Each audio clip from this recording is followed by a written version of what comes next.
É o Ricardo falando, chegando do hospital. Hoje eu estou particularmente contente porque eu vejo que a disponibilização dos testes está aumentando. A ideia da testagem, que é uma tecla na qual eu venho batendo desde o início, está ganhando força. No início diziam, não vai ter teste para todo mundo. Eu li uma reportagem muito interessante de um prêmio Nobel de economia falando que é evidente que não vai ter testes para todo mundo do dia para a noite, mas que a gente precisa descobrir o que é necessário para que eles surjam. E isso está sendo feito. Grandes fabricantes estão se juntando a empresas menores de biotecnologia na questão de oferecer diferentes marcas de testes rápidos. Existe agora uma preocupação legítima e válida acerca da qualidade desses testes. Há alguns dados preliminares demonstrando que, se o resultado for positivo, ele é muito útil. A chance de ser um verdadeiro positivo do teste estar certo é enorme, de mais de 90%, às vezes 100%, dependendo do teste, mas que pode haver algum problema em relação a falsos negativos, ou seja, se o teste for negativo, é provável que ele tenha que ser repetido, pelo menos quando aplicado em casos de suspeita de Covid. Mesmo assim, ele seria bastante útil para usar de forma racional o teste padrão ouro, que por hora é o PCR. Então, se ele fosse positivo no paciente suspeito, não haveria necessidade de se gastar com insumo PCR. E se ele for negativo, mas a suspeita persistir, no caso sintomático, aí poderia se fazer o PCR, ou quem não tem condições, eventualmente repetir o teste rápido depois de alguns dias. Porque a gente sabe que o teste rápido, ele não vai diretamente atrás do vírus, mas sim da resposta imunológica contra o vírus na forma de anticorpos. Dependendo do teste, podem ser IgA, IgG ou IgM. E alguns testes rápidos até dizem se positivou para IgM, que positiva antes, ou para IgG, que positiva um pouquinho depois.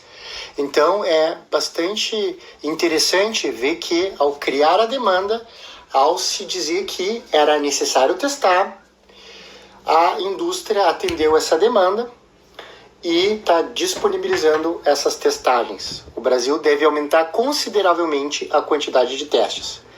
Talvez a gente não chegue até a Islândia, que é um país pequeno, com 300 mil habitantes, onde se faz mais de 26 mil testes por milhão de habitantes. Nem na Coreia do Sul, onde está se fazendo mais de 6 mil, ou na Alemanha, onde se faz em torno de 4 mil, ou em outros países europeus. Está todo mundo agora aderindo àquela ideia que eu já vinha colocando de testar. Mas é um alento. E o que a gente pode fazer em relação a protocolo, a política, a algoritmo ou a estratégia com esses testes? Várias coisas. Primeiro, eles não são a resposta única.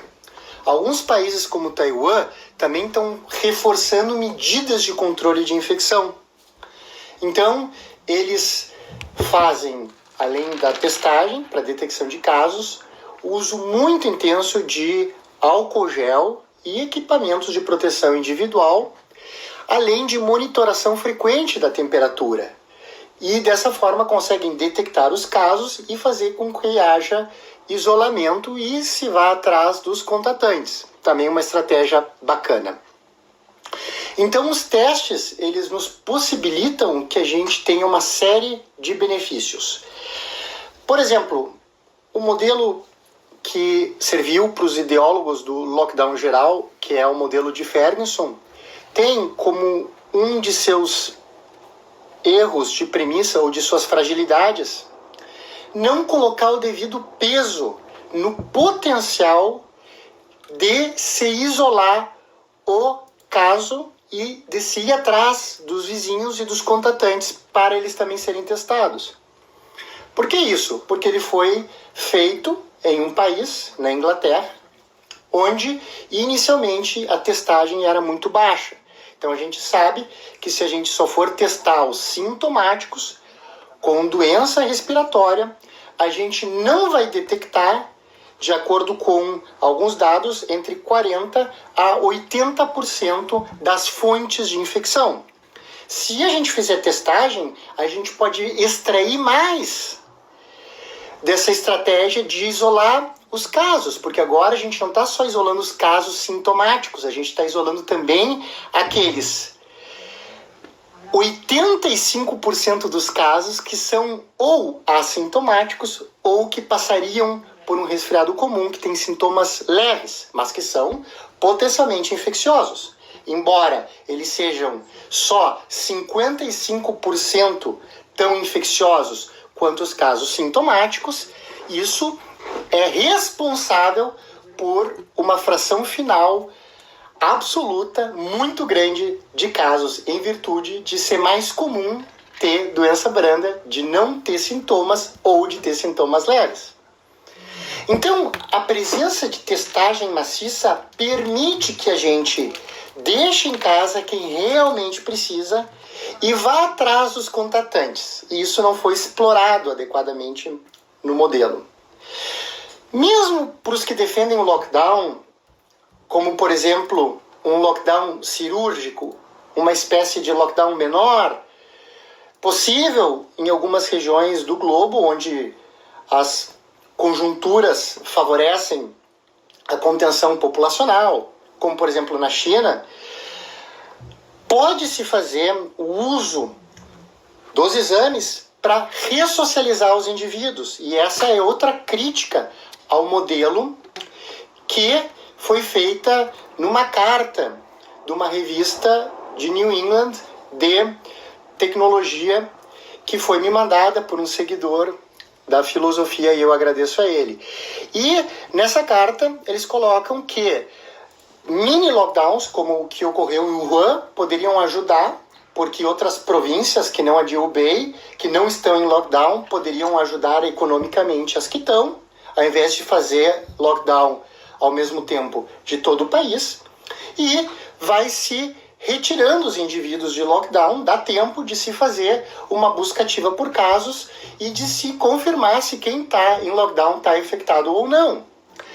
Então, seja uma estratégia de 100% ou quase 100% de preservação da questão individual de ir e vir, ou seja em uma região onde o governo consegue, através de políticas, manter seus cidadãos de forma mais clara em quarentena intradomiciliar, a testagem ajuda.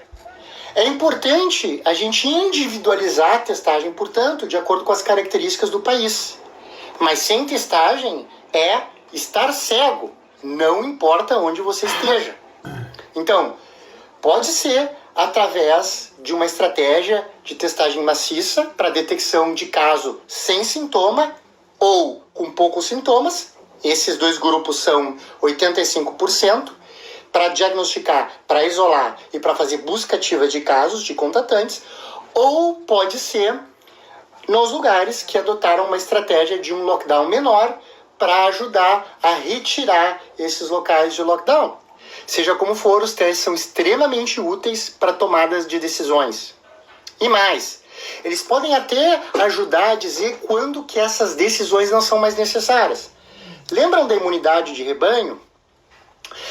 Há um estudo que está sendo conduzido, mas não foi publicado ainda, que pode sugerir que na Inglaterra, onde está acabando o inverno, um número suficientemente elevado de pessoas já tenham se infectado, de tal forma que já se consiga essa imunidade de rebanho. Esse paredão de pacientes não suscetíveis que impede a entrada de um vírus não suscetível a partir de um infectante, porque tem muita gente imune bloqueando essa comunicação. Qual é essa percentagem que a gente precisa? Depende da taxa reprodutiva ou do número reprodutivo básico do vírus. Ou seja, depende da sua infecciosidade. O vírus do sarampo, por exemplo, é tão infeccioso que se a quantidade de indivíduos imunes na sociedade não for de quase 100%, ele volta. E é o que a gente vê, surto de sarampo por falha vacinal. Mas, quando o vírus é menos infeccioso, e quanto menos infeccioso ele é, menor é a necessidade de pessoas imunes para formar esse bloqueio. Ora, se os dados mais recentes da New England estão certos e o número reprodutivo básico desse vírus é de 2,2, e se a gente almeja chegar ao 1, e já tem gente questionando se 1 deve ser o alvo, a gente precisa reduzir em 50%. Então se estima mais ou menos uma soroprevalência de imunidade de rebanho de 50% para que esse surto acabe. Mas como saber qual é a soroprevalência da população sem testes sorológicos?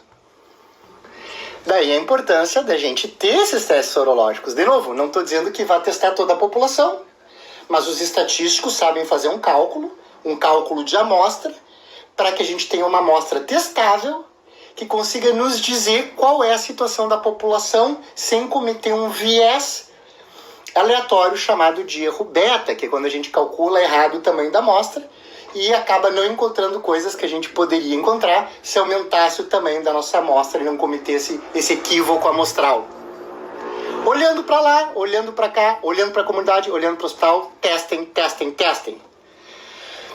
Organização Mundial da Saúde recomenda testem. Países que estão funcionando, que fazem lockdown, China, testa. País que está funcionando, que faz controle de infecção, Taiwan, testa. País que respeita as liberdades individuais ao máximo, países como a Coreia do Sul, países que não querem fechar, testam. Testem. Um abraço, pessoal.